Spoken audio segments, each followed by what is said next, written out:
আমার চ্যানেলটিকে দয়া করে সাবস্ক্রাইব করুন। আমরা কামাখ্যা মার পুজো দিয়ে উমানন্দ মন্দিরের উদ্দেশ্যে রওনা দিলাম। অনেক খোঁজখবর নিয়ে জানা গেল যে কামাখ্যা থেকে বাসে করে ফেরিঘাটে কাচারিঘাট পর্যন্ত যাওয়া যায়। প্রতি জন পিছু 30 টাকা করে লাগে।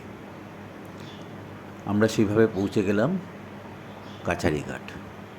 সেখানে থেকে যেতে হবে লঞ্চ করে উমানন্দ মন্দির। লঞ্চের অনেক রকমের ভাড়া আছে। সরকারি ভাড়া 20 টাকা, আর প্রাইভেট যে লঞ্চগুলো রয়েছে তাদের ভাড়া 100 থেকে 300 টাকার মধ্যে। আমরা সেই রকমভাবেই একটি প্রাইভেট লঞ্চের টিকিটের ব্যবস্থা করলাম। উমানন্দ মন্দিরটি ব্রহ্মপুত্র নদীর ওপর অবস্থিত। এটি পৃথিবীর সবথেকে ছোট একটি নদীদ্বীপ। মিনিট 20 লাগে কাচারিঘাট থেকে উমানন্দ মন্দিরের যেতে ব্রহ্মপুত্র নদের ওপর দিয়ে। অসম্ভব সুন্দর শোভা ব্রহ্মপুত্রের নদীর,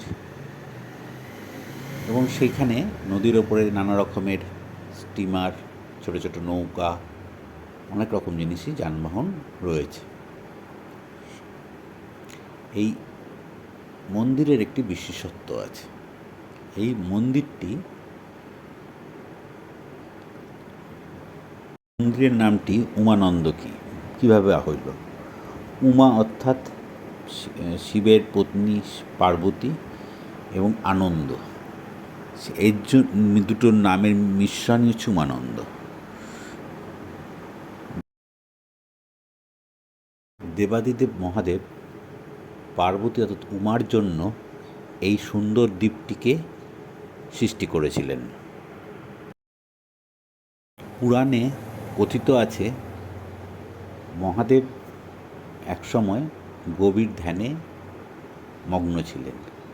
সেই ধ্যান ভঙ্গ করার জন্য কামদেব নানা রকম ছলনার দ্বারা শিবের ধ্যান ভঙ্গ করে। শিব ক্রুদ্ধ হয়ে তিনি কামদেবকে ভস্মীভূত করে ফেলেন তার তৃতীয় নয়নের সাহায্যে।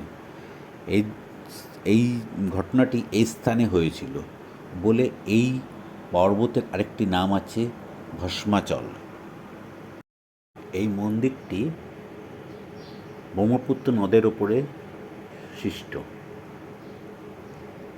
লঞ্চ থেকে নামার পরে অনেক বালি, বড় বড় পাথর, নুড়ি টপকে যেতে হবে মন্দিরের নিম্নে। তারপর প্রায় 100টি সিঁড়ি আছে সেই উঁচুতে উঠে মন্দিরে প্রবেশ করার জন্য। মন্দিরের ভেতরে যে শিবের মূর্তি আছে তিনি এখানে যোগী হিসাবে অবস্থিত। কারণ কামাখ্যা মন্দিরে মাকে যোগিনী রূপে পুজো করা হয়, তার জন্য এই যোগিনীর রক্ষাকর্তা হিসাবে এই মন্দিরে যোগীকে মানে মহাদেবকে পুজো করা হয়। 4টে পর্যন্ত মন্দির খোলা থাকে।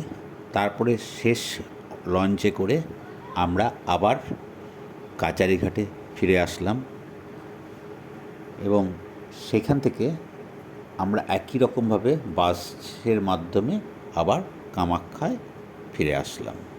ধন্যবাদ।